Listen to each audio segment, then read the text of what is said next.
കേരളത്തിൽ ഈ കഴിഞ്ഞ ദിവസം ഒരു ചികിത്സാ രീതിയുമായി ബന്ധപ്പെട്ടുണ്ടായ പിഴവിനെക്കുറിച്ച് അല്ലെങ്കിൽ ആളുകൾക്കിടയിലുണ്ടായ തെറ്റിദ്ധാരണ മൂലം പല അപകടങ്ങളും ഈ അടുത്ത കാലത്തായി സംഭവിച്ച ഒരു ചികിത്സാ രീതിയാണ് അക്യുപഞ്ചർ ചികിത്സാ രീതി. അത് ഏറ്റവും കൂടുതൽ അക്യുപഞ്ചർ ചികിത്സാ രീതിയുമായി ബന്ധപ്പെട്ട പല വിശ്വാസങ്ങളും നിലനിൽക്കുന്നത് ഒരു മുസ്ലിം സമൂഹത്തിൻ്റെ അല്ലെങ്കിൽ മുസ്ലിം സമുദായത്തിൻ്റെ വിഭാഗത്തിൻ്റെ ഇടയിലാണ് കൂടുതലും ഇത് പ്രചാരത്തിലാകുവാനുള്ള കാരണം. ഏറ്റവും പ്രധാനപ്പെട്ട ഒരു രീതി ഇതിൽ ഹിജാമ ചികിത്സയും അക്യുപഞ്ചർ ചികിത്സയും ഒന്നാണ് എന്നുള്ള ചില വിശ്വാസം ചില ആളുകൾക്കിടയിലുണ്ട്.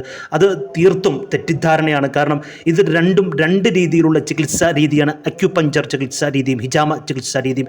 അക്യുപഞ്ചർ ചികിത്സാ രീതി പ്രധാനമായിട്ടും നീഡിൽസ് ഉപയോഗിച്ച് ചെയ്യുന്ന ഒരു ചികിത്സാ രീതിയാണ് എങ്കിൽ ഹിജാമ ചികിത്സ എന്ന് പറയുന്നത് അത് വാക്കം ഉപയോഗിച്ച് അല്ലെങ്കിൽ ഗ്ലാസ് ഉപയോഗിച്ച് വേസ്റ്റ് ബ്ലഡ് പുറത്ത് കളയുന്ന ഒരു ചികിത്സാ രീതിയാണ് ഈ ഹിജാമ ചികിത്സ. അക്യുപഞ്ചർ ചികിത്സാ രീതി മെയിനായിട്ടും അതിനെക്കുറിച്ചാണ് ഏറെ ആരോപണങ്ങൾ ഉയർന്നിരിക്കുന്നത്. കാരണം അതിൽ നിന്ന് പല മാരക രോഗങ്ങൾക്ക് പോലും ആ ചികിത്സാ രീതി ഉപയോഗിക്കപ്പെടുന്നുണ്ട്. അത് തീർത്തും ഒരു തെറ്റിദ്ധാരണയാണ്. കാരണം അക്യുപഞ്ചർ ചികിത്സ എന്ന് പറയുന്നത് ചൈനീസ് പരമ്പരാഗത ചികിത്സാ രീതിയാണ്.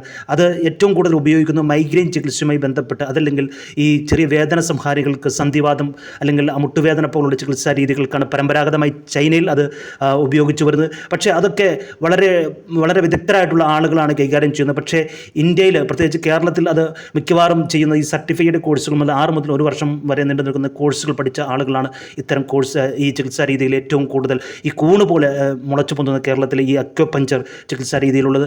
അതുകൊണ്ട് തന്നെ അത്തരം ഒരു ചികിത്സാ രീതി തിരഞ്ഞെടുക്കുന്നവർ തീർത്തും അവർ ചെയ്യുന്ന ആ പ്രൊഫഷണലിൻ്റെ തികച്ചും ആ യോഗ്യതയും